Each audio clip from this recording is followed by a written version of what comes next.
Pemirsa, setelah mengamati perdagangan saham di Bursa Efek Indonesia, kita akan menuju Jakarta Futures Exchange untuk mencermati perdagangan komoditas.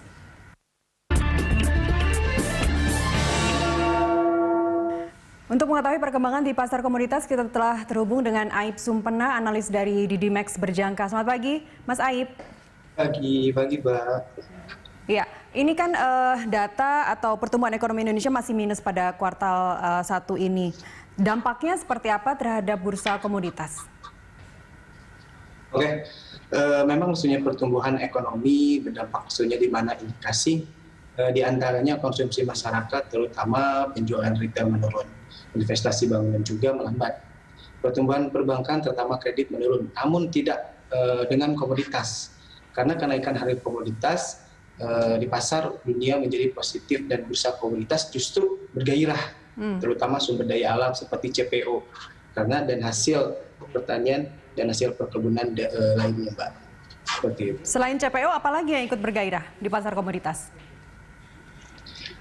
Untuk selain CPO, kita bisa juga di goldnya, Bu. Oke, emas ya? Ya, emas. Oke, apa sih sebenarnya sentimen utama dari emas yang sekarang sudah bagus lagi harganya di pekan ini? Kalau menurut saya sentimen utama kenaikan emas momentum menjelang Hari Raya Idul Fitri. Selain itu juga emas naik dipengaruhi imbal hasil dari obligasi tenor yang 10 tahun yang mengalami penurunan, konteks penanganan COVID yang belum maksimal, sehingga meningkatkan kekhawatiran investor, sehingga cenderung ke safe haven-nya untuk di emas. Baik, kalau sentimen utama dari harga emas yang membaik pekan ini adalah karena momentum lebaran, nanti setelah momentumnya selesai, apa yang harus dilakukan oleh investor? Ya paling untuk para investor ya kita tunggu untuk seperti kan imbal dari hasil obligasi yang itu yang dari Amerika Serikat, juga keputusan The Fed yang mempertahankan suku bunga itu bisa menjadi penekanan untuk emasnya sendiri. Baik, pergerakannya sendiri untuk hari ini seperti apa, Mas Aib, untuk emas? Untuk pergerakan emas sekarang tidak jauh dari harga tertinggi dan terendahnya. Tadi di pembukaan harga tidak jauh di harga tertinggi dan terendahnya, tapi emas kan cenderung volatilitasnya pergerakannya cukup signifikan, jadi tidak akan terlalu ada banyak pergerakan untuk di pekan ini. Tidak akan terlalu banyak pergerakan, tapi Anda optimis nanti akan mencapai 2.000 lagi di tahun ini untuk emas? Dilihat prospek ekonomi yang ada saat ini,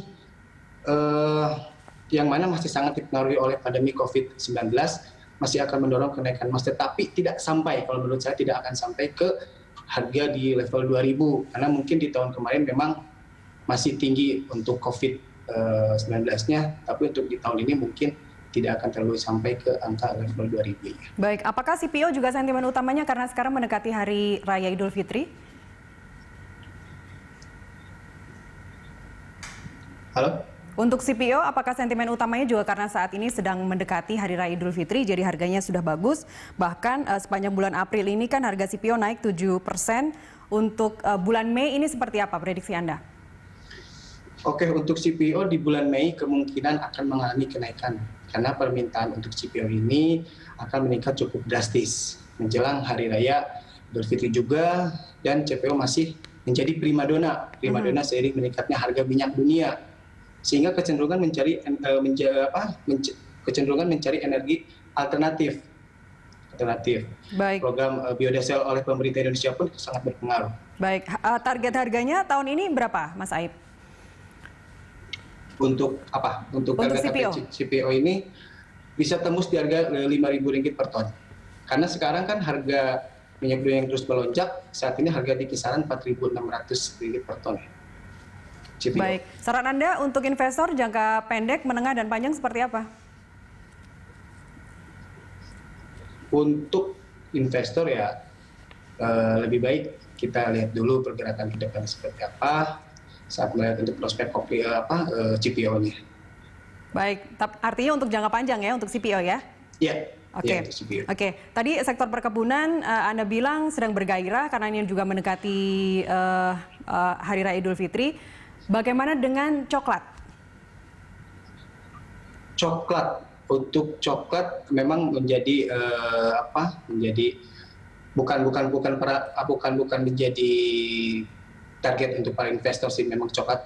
Tetapi untuk coklat belum banyak karena investor lebih banyak ke emas dan CPO.